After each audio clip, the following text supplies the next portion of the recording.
Hello everyone, welcome to my channel. তোমরা কেমন আছো? আমি তো খুব ভালো আছি। তো সকালবেলা ঘুম থেকে উঠে আমার মোটামুটি অনেক কাজই হয়ে গেছে।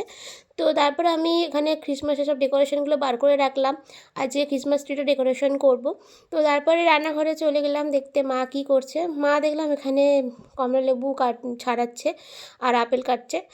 তো তারপরে দেখলাম মা এখানে সব রকম সবজি কেটে রেখে দিয়েছে। একটা সব রকম সবজি দিয়ে আজ একটা তরকারি করবে। আজ নিরামিষ আমাদের।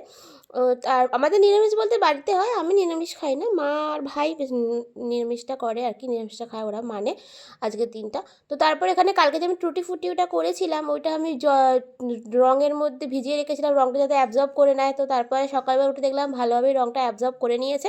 তারপর আমি রস থেকে পুরোটা ছেঁকে নেওয়ার জন্য ছাঁকনির মধ্যে সব টুটি ফুটিগুলো একসাথে ঢেলে দিলাম, কেন কালারগুলো আর মিক্স হবে না, যেহেতু রঙ সবেতে ভালোভাবে অ্যাবজর্ব হয়ে গেছে। ভালো করে ছেঁকে নেওয়ার পর আমি তারপরে একটা থালার মধ্যে টুটি ফুটিগুলো ঢেলে নেবো, নিয়ে এবার এটাকে ভালো করে রোদে শুকাতে হবে, একদম খড়খড়ে হয়ে যাবে, মানে একদম রসটা শুকনো হয়ে যাবে সেরকমভাবে পুরো রোদে শুকাতে হবে 2-3 দিন ধরে। কিন্তু আমার হাতে 2-3 দিন সময় নেই, তো আমি আজকের দিনটা দেবো, আবার কালকে দেবো, তাহলেই অনেকটা শুকনো হয়ে যাবে। তারপর কেক করার পর যদি বেঁচে যায় তাহলে বাকিটা যেটা থাকবে সেটা রোদে দিয়ে আমি শুকিয়ে ভালো করে ফ্রিজে রেখে দেবো। 1 বছরের কাছাকাছি থেকে যায় এটা, মানে নষ্ট হয় না। 1 বছর পর তারপরে হয় নষ্ট হয়ে যেতে পারে, হয় ছাতার মতো পড়ে যায়।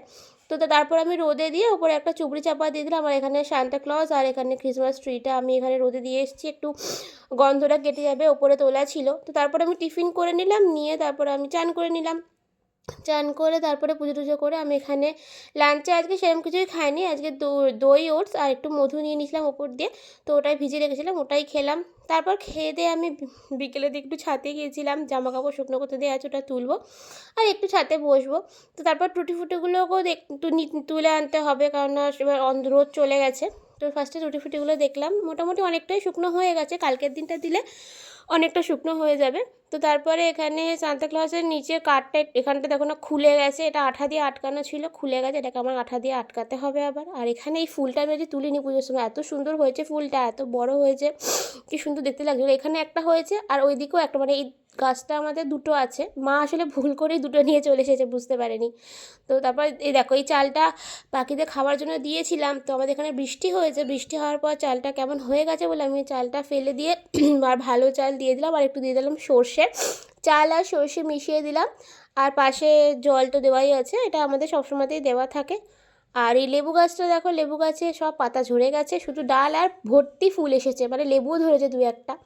তো তারপরে একবারে সন্ধেবেলা আমি চলে এলাম, সব কিছু নিয়ে সাজাতে শুরু করে দিয়েছি। মাকে বললাম একটু ভিডিও করে দিতে, কেননা স্ট্যান্ডটা আমার নষ্ট হয়ে গেছে, স্ট্যান্ডটা আর নতুন একটা স্ট্যান্ড কিনতে হবে, নাহলে কাউকে দিয়ে ভিডিও করে, মানে মা থাকে বলে মাকে, মা তো আবার সবসময় কাজ থাকে, হয় না, অসুবিধা হচ্ছে।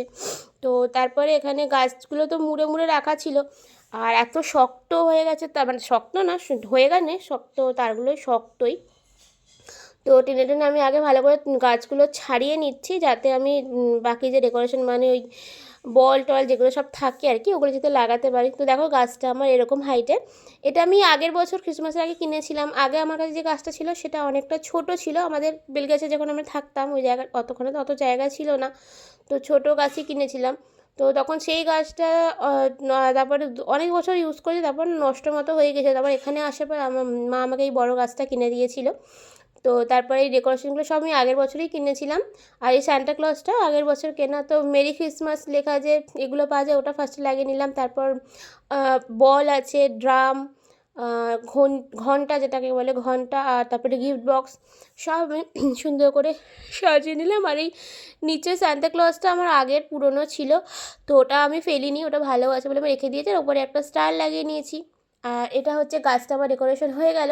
তারপরে নিচের দিকে একটা লাল মতো কার্পেট পেতে গাছটা বসিয়ে তার পাশে সান্টা ক্লজটা এদিকটা বসানোর চেষ্টা করছিলাম, কিন্তু এদিকটা হলো না, ওই কার্পেটটা উঁচু নিচু কিছু হাতে হয়তো পড়ে যাচ্ছিলো, তো ওই কারণে আমি গাছটা ওইদিকে সরিয়ে দিয়ে সান্টা ক্লজটা এদিকে রাখলাম, এদিকটা কোনো অসুবিধা হলো না। আর ওই যে সিকলি মতো যেগুলো নিয়েছিলাম, রিবন যেগুলোকে বলে, ওগুলো আমি গাছের মধ্যে জড়িয়ে দিয়েছি কিছুটা, আর কিছুটা নিচে ছড়িয়ে ছড়িয়ে দিয়েছি দেখতে ভালো লাগবে বলে। আর একটা লাইট আগের বছরই কেনা ছিল, ওটাই রাখা আছে, ওই লাইটটাই আমি গাছের মধ্যে ভালো করে জড়িয়ে জড়িয়ে দেবো গোল গোল করে, যাতে দেখতে ভালো লাগবে। আর এদিকে দেখো মোটামুটি আমার ডেকোরেশন কমপ্লিট। আর বাকি যে রিবনগুলো বেঁচে আছে ওগুলো হয়তো আমি দেয়ালে একটা একটা করে ঝুলিয়ে দেবো, অন্য জায়গায় দেওয়ার মতো জায়গা নেই, আর বেশি গাছটার মধ্যে দিলে গাছটা আবার পড়ে যেতে পারে ভারী হয়ে গেলে বেশি। তো দেখো এইটা হচ্ছে আমার ফাইনাল ডেকোরেশন, কেমন লাগছে। আর এই লাইটটা অফ করে দেওয়ার পর এই জায়গাটা ঠিক এরকম দেখতে লাগছিল। আমার তো খুব সুন্দর লেগেছে। তোমরা আমাকে জানিও কমেন্ট করে যে আমার ডেকোরেশনটা কেমন লাগলো। তো টুটি ফুটিগুলো দেখো পুরো ঝুরঝুরে হয়ে গেছে, কালকে আরেকবার রোদে দিয়ে দেবো, তাহলে আরও ঝুরঝুরে হয়ে যাবে আর কেকে দেওয়ার জন্য একদম পারফেক্ট হয়ে যাবে। আর এগুলো যদি বেঁচেও যায় আমার, তাহলে নষ্টও হবে না। তো তারপর রাতে রান্নার মধ্যে এখানে ছানা করে নিয়েছি, আর সকালে তরকারিটা আছে। তরকারি একটু কম আছে, ওই জন্য এখানে ময়দা মাখা হয়ে গেছে। আর ওই জন্য একটু বেগুন ভাজা করে নেবো। বেগুন কেটে নুন হলুদ মাখিয়ে নিয়েছি, এখানে তেলও বসিয়ে দিয়েছি। তো তারপর আমি ডিনারটা কমপ্লিট করে নিলাম। তো ভিডিওটা ভালো লাগলে লাইক শেয়ার সাবস্ক্রাইব করতে ভুলো না। Thanks for watching.